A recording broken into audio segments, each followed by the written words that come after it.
UFC 235 is over. It's complete. Fights have been fought, winners have won, and the losers have lost. I didn't even manage to stop up and watch all of the whole event. I think I got to, I don't know where I got to, but I had to end up recording it. These late nights and all, UFC, combat sports, plethora. So he pretty much went how I thought it was going to go, to be fair. There was a few upsets of sorts. Let's go into, the ones that stick out to me the most on the preliminary card would be the Diego Sanchez versus Mickey Gall. I don't know what happened to Mickey. I thought he would have put up a lot more of a fight in that respect. It's like he gassed himself out in the first round. 5-2 Mickey Gall is obviously he's a new boot to a point against the veteran Diego Sanchez, 29-11, and he just had his way with him. And finished him in the second round, TKO. He mobbed him. He was a complete fighter in there. Didn't let up. Full pressure. Old school Diego Sanchez, and got the victory. Cody, interesting fight. All back and forth. Definitely won 2 rounds. Perez, he definitely didn't win. I guess you could maybe give him 1 round out of all that. And then Misha versus Johnny Walker, the classic knee knockout. 36 seconds at the first round. We was expecting something, but I wasn't expecting that. It's going to be interesting to see this character grow, and develop. 17-3. So he's definitely had some fights and stuff. So we're gonna see what lies. Another 3 fights or so. Stepping up competition each time. We'll see how he gets down, and we'll see how he gets down in a lightweight division, which has got a lot of people who are doing some interesting things at the moment. Thiago, for one, I would say he's he really, in essence, him and Curtis Blades, people are talking about him a lot. They definitely should be up there to be in that conversation. And then we get to the strange one. Jeremy Stephens, 29-16 versus Zabit, 17-1. Comments please in the something car. Jeremy won that fight in my eyes. I think I've watched it maybe 3 times now. It was an entertaining fight, but the most I would say is that it would be a draw if Jeremy didn't win. I didn't see Zabit winning a decision, especially with those scorecards. I think they gave him 3 rounds, actually, I'm sure. It was some silly stuff. It didn't make any sense. Whatsoever. I definitely think they should run that one back, without a doubt. That one could be run back. It's a weird one. The casuals might say, it was the UFC wants to build him up and all that. And, the next potential fight for him would be Yair Rodriguez, who's got a very similar style. But the ground game would be the difference in that fight. So again, we'll see what happens, and we'll see what happens. Main card: Cody, Garbrandt, 11-3. Now after Pedro Munhoz knocked him out in 4 minutes and 52 seconds of the first round. It was definitely entertaining, man. It was definitely entertaining, especially that last flurry of blows that they were trading. I don't know. I think Cody really needs to sit and evaluate what he's doing as a fighter. This is like 3 losses in a row now. As I think it was Dominic Cruz or Rogan said, when he gets hit, he just wants to, he just turns into, bully boy and just wants to throw down kind of thing. And his jaw, or he can't take a punch like he maybe previously was able to. So yeah, man. Pardon himself, some re-evaluation needs to take place in that respect. 100%. I don't think I even gave a prediction on that. I don't think I even called that one. That was definitely a 50-50. Tecia Torres, 10 now 4 versus Weili Zhang, or Zhang, however it's pronounced, as I called it. More experienced. She's now 19-1. Went the whole 3 rounds though. Definitely went the whole 3 rounds, but it was total dominance. I want to see. I would like to see Zhang with some higher competition. So we'll see what Dana and Sean Shelby and the matchmakers have in store for these fighters. What's up next for 2019? Robbie Lawler versus Ben Askren. I think everyone has, we've all seen the slowdowns of this thing, man. From certain angles, you could say, yeah, he definitely looked like he was out. But then when he jumps up and says, what are you doing? I put my phone up. Bulldog choke, etc. He tried to say he couldn't hear in a in a post-press conference, Robbie. It's an interesting one. It's definitely an interesting one. As Uncle Dana, as he's dubbed, said, it was a bad decision on the Herbster, aka Herb Dean's part. And I think the whole MMA community and a lot of fighters are saying they should run that one back. Even though Ben's saying, oh, look, I didn't want to fight him anyway. Of course he didn't want to fight him, because look how he got mobbed out and blooded up. If that fight wasn't stopped, how would how would it have turned out?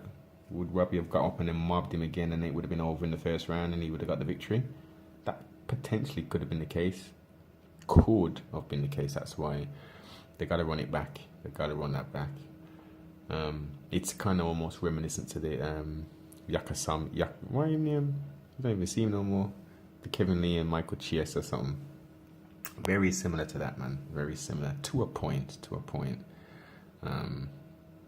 But we'll see what happens with that. We'll definitely see what happens with that. But he's got his first win, so he's 19-0 at the moment, Ben. So he can do his funky thing, and we'll see what happens for his next opponent. But in my opinion, definitely need to rematch. Tyron Woodley versus Kamaru Usman as the co-main event, and a new, as I called, champion. And the reason why I was saying that is because the pace, man, the pace, constant pressure, no wasted movements. He's in a clench, he's punching, he's kicking, he's foot stomping. That's what Jones used to do back in the day. There's so much to it now. He was doing it but that's what all fighters should be doing. There's no hanging around business. If you're fighting, you're supposed to be using every part. This is combat sports. This is mixed martial arts, where you can pretty much use every part of your body apart from headbutting people and stuff like that, and 12 o'clock elbows. So if you got someone up against the fence, holding on to them with underhooks and all this kind of foolishness without doing anything is stupid. Now I'm sure Kamaru broke some kind of record with the amount of body punches that he landed in that fight. So salute, man, salute Africa. First African UFC champion, Tyron Woodley. He didn't turn up, and this is no slight on Kamaru, but he didn't turn up, man. That I don't know what he was doing, man. I was expecting a lot more of a competitive back and forth, and especially in the wrestling exchanges. Oh my God, Tyron. It's a 50-50. I mean, he says that he would like a rematch. He wants to run it back. Of course, he wants to. He's defended the belt how many times, but on that performance, he did go the full distance. but you have won quite a few by decision. But it was, I don't think he won a round. He didn't even win a round, so it's quite difficult to then ask for a rematch. I think if you want that back, you're gonna have to do something amazing in regards to, you know, your next fight, something, and then maybe challenge for it after. But it looks like, you know, Colby's gonna get. Now they've got very similar style fighting, so that is definitely gonna be interesting. Colby don't hit hard, as hard as Kamaru, I would say. So, you know, that's gonna be slaughter. That's slaughter time. I think a lot of people are very much looking forward to seeing that fight. And Kamaru did say he did limp into the press conference with his excellently tailored suit, showing, well, I guess it's a kente cloth kind of, you know, African print, whatever, you know, with his new, and the new belts are kind of growing on me now. They're growing on me.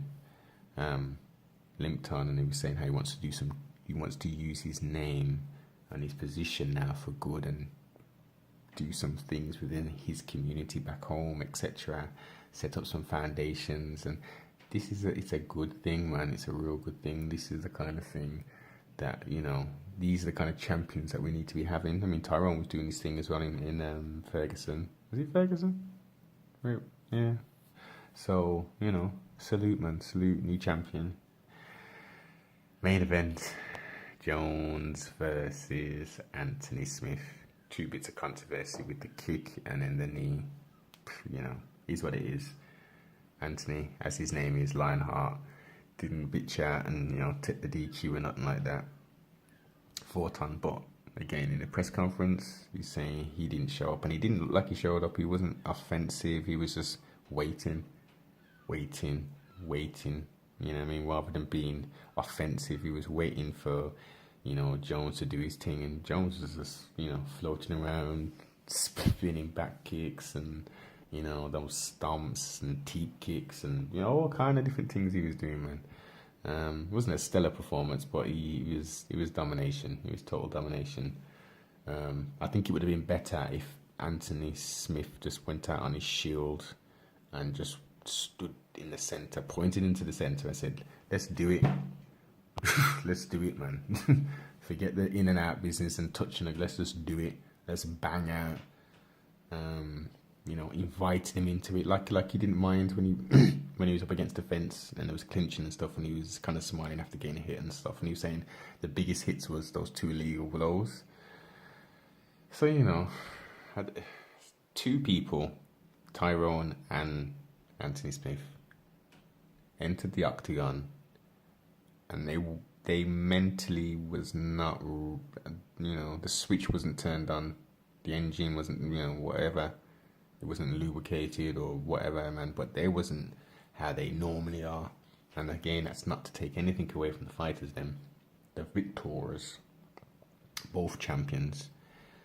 But yeah, it'd have been interesting to see, especially Anthony. I mean, that was silly, that was crazy. And Tyron, again, that was stupid as well. But, you know, we'll see how he happens, man. We'll see how he bounces back if he jumps up to the 185 and does the fizzle wiggle there. You know, Calvin Gastelum's challenging for the strap, well, the interim strap, handing them things out like cookies. I want one. Actually, I'm gonna come over there and get an interim belt. That's what I'm thinking, actually. So yeah, 185 could be the possibility for Tyron, or Tyrone, as we say in England, Woodley. It's a pity, man. It's a pity, but it's a new era, man. It's a new era, new money, new fighters, fully rounded, doing everything. So 2019 is going to be an interesting year, man. It started off before the end, 2018, all the way through, you know, the latter part of 2018 to now has been excellent combat sports-wise. Like, comment, subscribe, and share. I will be back.